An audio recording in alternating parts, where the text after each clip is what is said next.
게임위원회 김규철 위원장이 한마디 합니다. 와, NFT 게임 법적으로 불가능하다라는 이제 입장을 밝혔어요.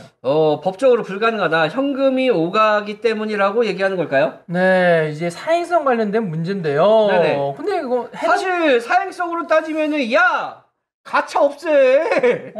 그것도 제가 가져왔어요. 우리나라에 가차가 있는데 네네. 가차는 왜 사행성이 아닌지에 대해서도 다 내용이 있더라고요. 그러니까 NFT나 가차나 도찐개찐이지. 그러니까요. 자, 보시면 NFT가 포함된 게임은 현행 게임법 등급을 내주는 것이 불가능하다. 네네. 한마디로 게임으로 인정을 안 해준다는 거고, 하지만 이게 완벽하게 금지한다는 거는 아니다. 왜냐하면 이 부분에 대해서 내가 단독으로 말할 정도로 게임에는 사행성 규정이 있는데 내가 네네. 혼자서 말할 정도로 임의로 이런 걸 내가 결정할 수는 어렵다라면서 안 될 것 같지만 확실히 안 되는 건 아니다라는 이런 애매한 말을 합니다. 자, 그래서 그런 것도 있어요. 뭐냐면 내가 게임 속에서 원화를 현금으로 환전을 하게 되면은 이거는 불법입니다. 그러니까 근데 환전소를 밖에다 빼. 그럼 이것도 불법이 아니에요. 그렇죠. 그러니까 내가 포커 게임을 하든 무슨 게임, 카지노 게임을 하든 이 안에서 현금화만 안 되면 사실 합법이거든요. 그래서 많은 그 대규모 그 포커 치는 그런 뭐 유명한 그 뭐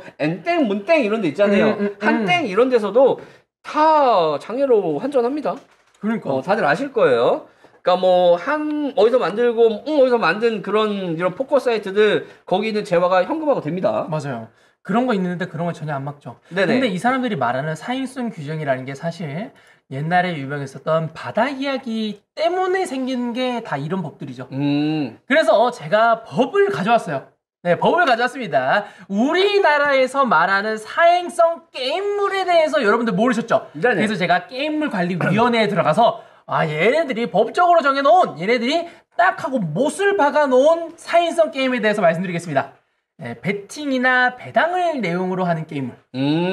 우연적 방법으로 결과가 결정되는 게임물. 배팅이나 배당을 하는 거는 이거 좀 애매한데요. 네, 애매하죠. 그래서 이제 리니지 뽑기가 이런 데서 안 들어가는 거예요. 네네. 그리고 한국 마사회, 경마와 비슷한 게임은 안 된다.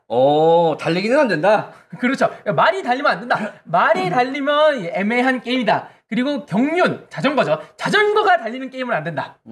그리고 카지노를 모사한 게임들은 웬만하면 안 된다. 복권을 모사하면 안 된다. 그 소싸움 왜 있지? 개싸움은 개싸움 되나? 소싸움을 모사하면 또 안 된다라고 하는데 이게 참 애매해요. 왜 그러냐면 이미 카카오 게임즈에 여기 보시면 한국 마사회에 따르면 경마 모사하면 안 된다죠. 네네. 카카오 게임즈에서 나오는 우마무스메라는 건데요. 네네. 이거 뭐냐면 이게 다 말입니다. 말이요? 말 사람이잖아. 말이에요, 말. 사람이잖아. 말입니다. 야, 사람이라고 쳐. 그렇죠. 말이면 안 되는데 사람이 달리잖아. 그래서 합법인가? 사람이 달리는 거니까 괜찮아. 네. 사람은 아니지. 캐릭터가 달리는 거잖아. 그렇죠. 근데 얘네들이 말하기로는 얘네들 이름들이 다 말 이름입니다. 뭐라고요? 말 이름을 야생마, 번개, 질주하라, 그렇죠. 이런 겁니까? 다 그런 이름이에요. 그런 이름인데 국내 출시가 된다라는 거 보면 게임을 관리위원회에서 경마와 비슷한 말들 그냥 다 해주는 게 아닐까. 다 해주는 게 아닐까. 그래서 여러분들 가차고 나발이고 우리나라 게임위원회에서는 이제 말은 저렇게 하지만 결국에는 다 해주지 않을까라는 생각이 듭니다. 그래서 이런 내용이 뜨죠. 넷마블 3N, N사, 세계의 N사 중에서 최초로 NFT 전담 조직을 신설을 해가지고 엄청나게 NFT에 관련된 게임을 출시하겠다라는 이런 배짱 뉴스를 또 띄웁니다. 결국에 우리나라에서는 저런 거 규제 안 때릴 것 같으니까 배짱 장사하는 거죠. 그래서 뭘 만드냐? 11월 10일날 컨퍼런스 콜을 통해 NFT 기반의 플레이 투 원, 쌀먹이라고 하죠. 게임을 해서 돈 벌어먹는 행위.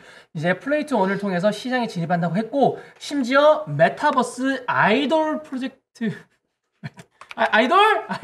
이러면 되나? 이러고 여기에 사람 하나 집어넣으면 아이돌인가? 하여튼 이렇게 메타버스 아이돌 프로젝트부터 이것저것 한다라는 내용을 만들 정도로 현재 많은 게임사에서는 게임물위원회에서는 규제한다고 하겠지만 게임사에서는 절대 안 치고 들어올 거 알고 다 준비하고 있습니다. 아니 치고 나올 수가 없죠. 말이 안 되잖아. 그렇죠. 이미 하고 있는 것도 못 잡고 있는데 사실 리니지 가차하고 사실 이게 답도 없잖아요. 맞아요. 리니지 엄청 심한데 답도 없어요. 그런 것처럼 이제 답이 없지만 되지만 이제 우리나라에서는 다 되니까 아마 여러분들 넷마블, 넥슨, NC 같은 그리고 데서 하는 거 다 나올 아마 겁니다. 현금화하는 과정을 그 게임상에서 현금화해서 계좌로 입금받는 거는 안 되겠지만 뭐 이제 마켓을 통해서 현금화하는 거 괜찮지 않을까?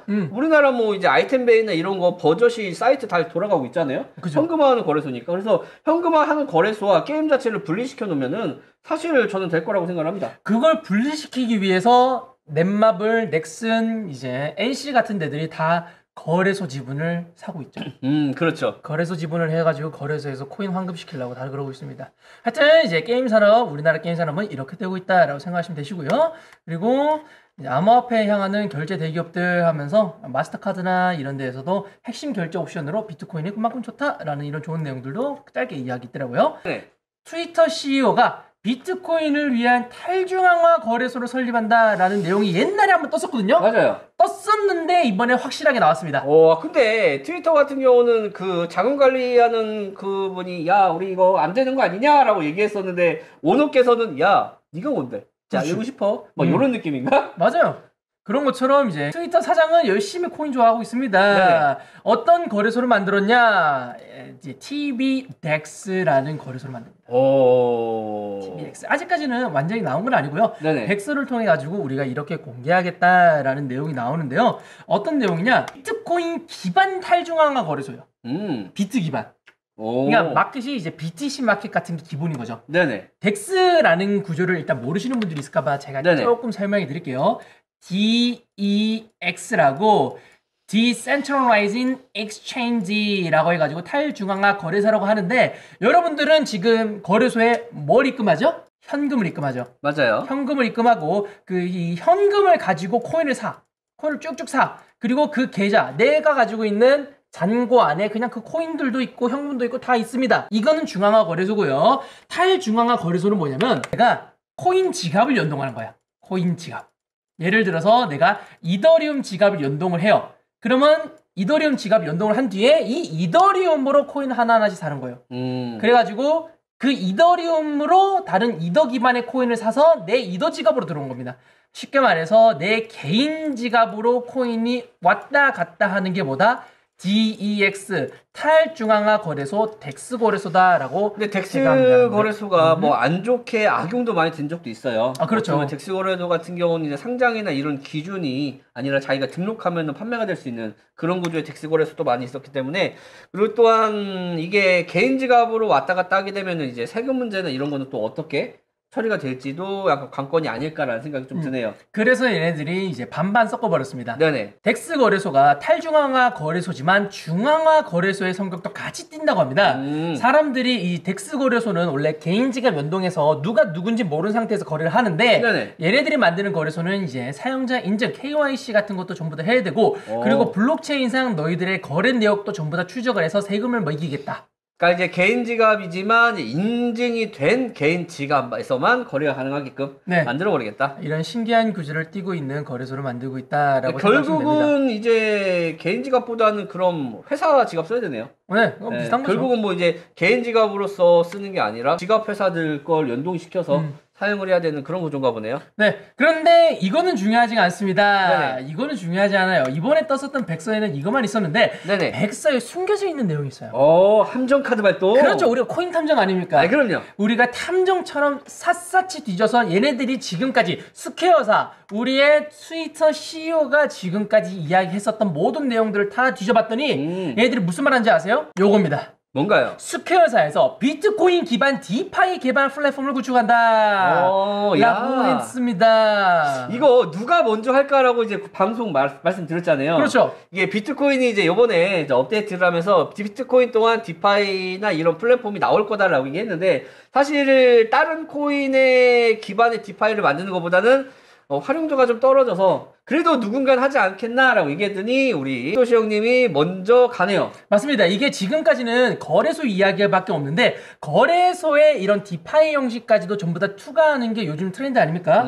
그래서 아마 스퀘어사에서 만든 이번 비트코인 거래소에도 디파이 개발 플랫폼부터 시작돼서 비트코인 기반 디파이가 들어가지 않을까. 요즘 이제 저런 게 또 유행이기 때문에 비트코인 기반으로 된 코인들이 엄청나게 나오겠죠. 디파이 코인들이. 이게 가능한 이유는 최근에 비트코인 대형 업그레이드죠. 템루트 업그레이드를 통해 가지고 우리 비트코인도 스마트 컨트랙트를 통한 디파이 시스템, NFT 시스템이 가능하기 때문에 아마 얘네들이 바로 이렇게 거래소를 낸다라는 이런 백서를 공개한 게 아닐까.